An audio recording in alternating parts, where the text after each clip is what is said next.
Hey guys, Slacker here. So today I want to talk about my Yu-Gi-Oh collection of Exodia.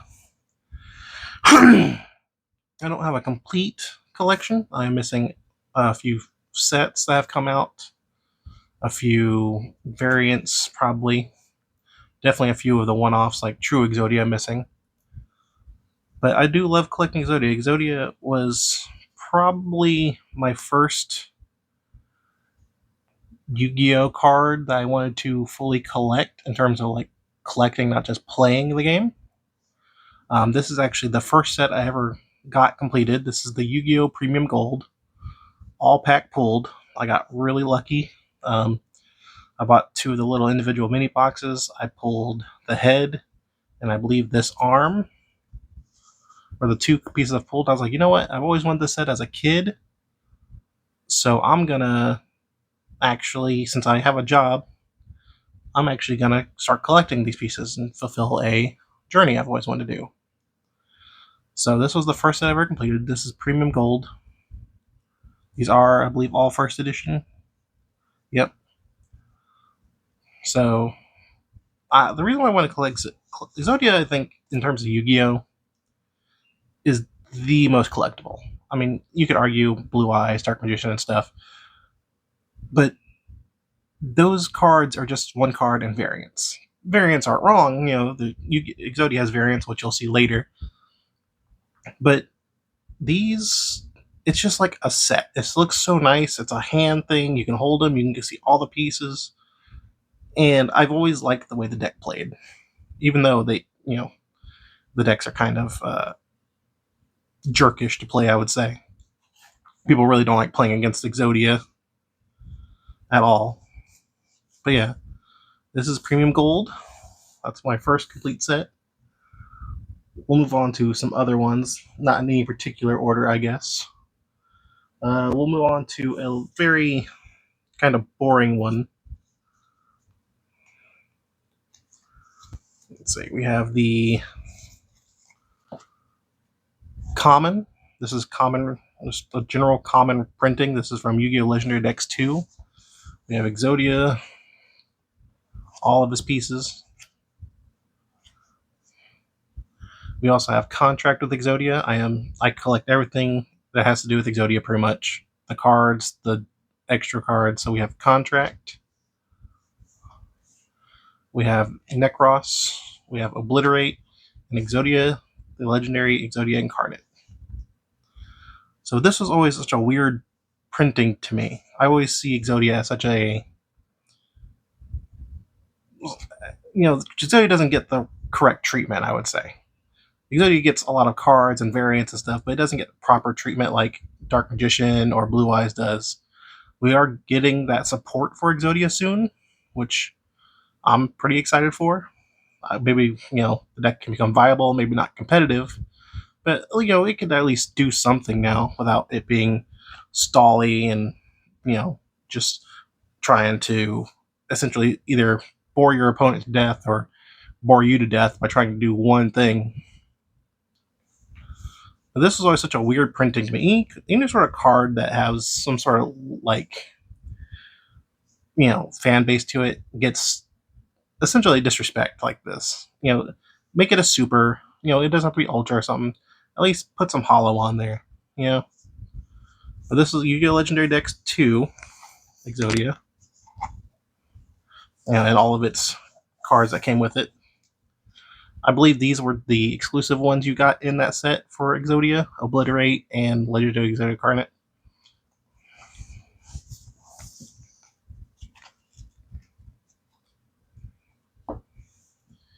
We got Yugi's Legendary Decks 1. We have the complete set, which is what it should have been in 2, which is the whole thing in hollow and super rare or ultra rare. I mean, it should have just been this again. I can see why they didn't do it. It would kind of diminish these ones, I guess. But same Exodia, different set.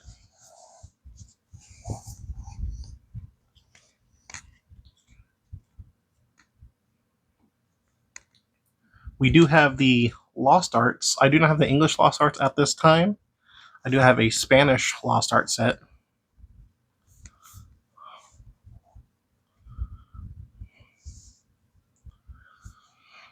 The reason why I went with Spanish is because, one, it was a lot cheaper than the English one at the moment. Um, these cards can get kind of pricey. That's just why I don't have every set at the moment. I am still working on it. I do like to try and pull these when I can myself. I do like the hunt for them. But I always like the idea that they gave us the Japanese art of Exodia, in other languages. I do really like the Japanese art. I do like the pentagram, the star, and stuff in front of them. Don't get me wrong. I do like the spellbinding circle on the back. I think it gives a good lore to the card, and the trap card that goes along with it.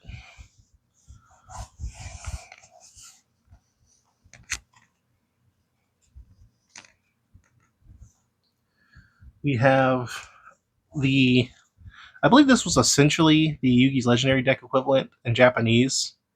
Um, these are all in, I think, Pharaoh Rare, I think is what they called it.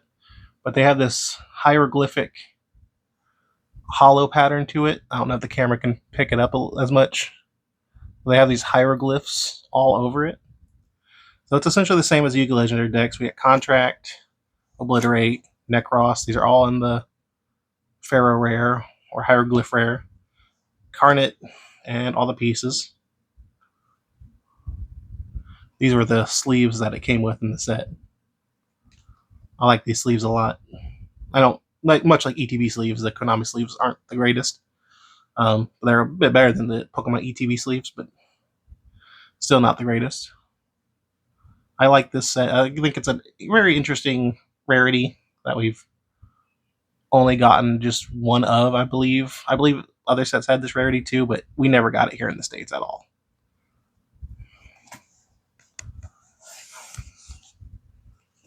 This set now, if you want to complete it, it goes for a lot of money.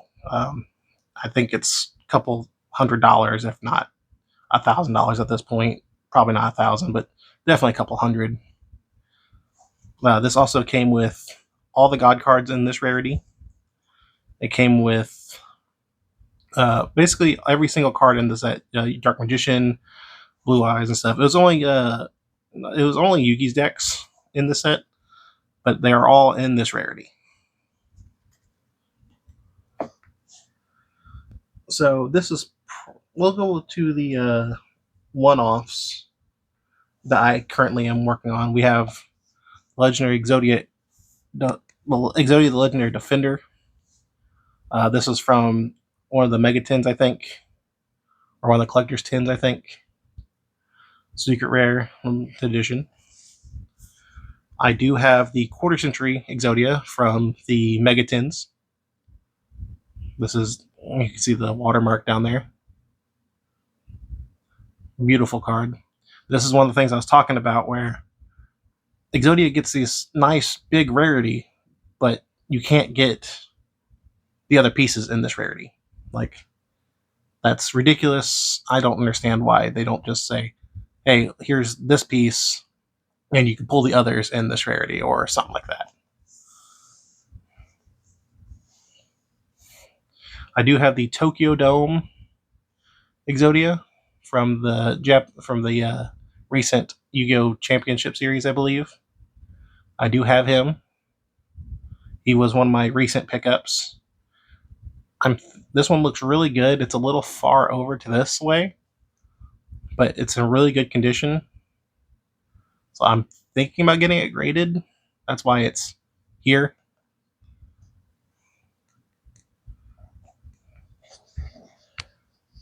I also have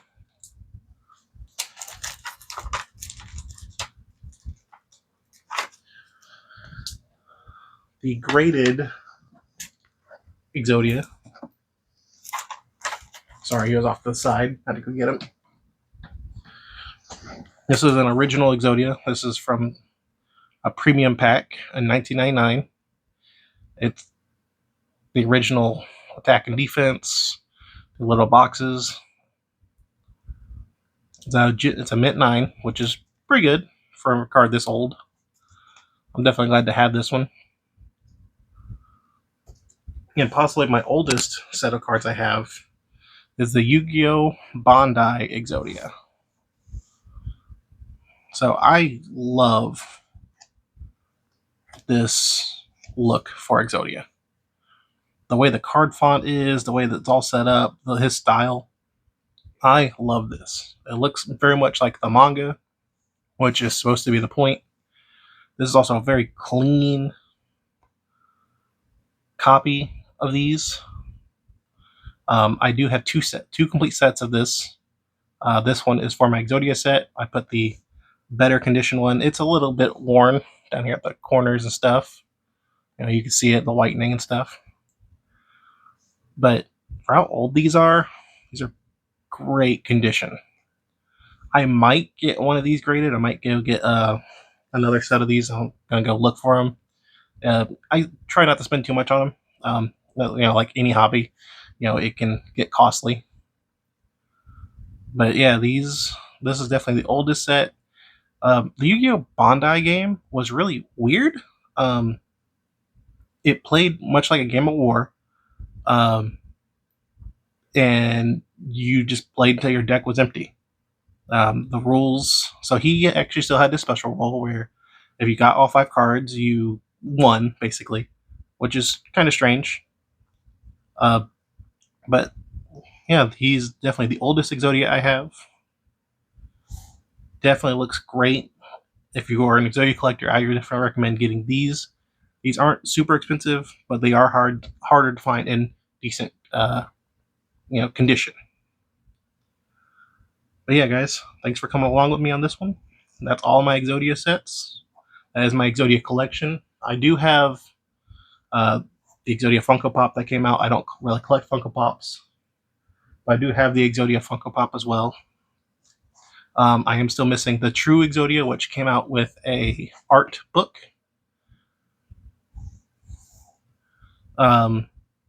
We also have the Starlight Rare Exodia in the Crystals Beach Legends Revenge, I believe is what it's called. I'm trying to pull that. I have not gotten a single one.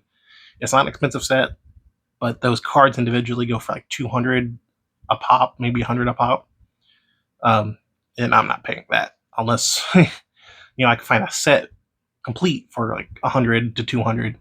But I'm not paying individually 200. I'm not paying $1,000 for 5 cards. Which I don't think you can blame me for.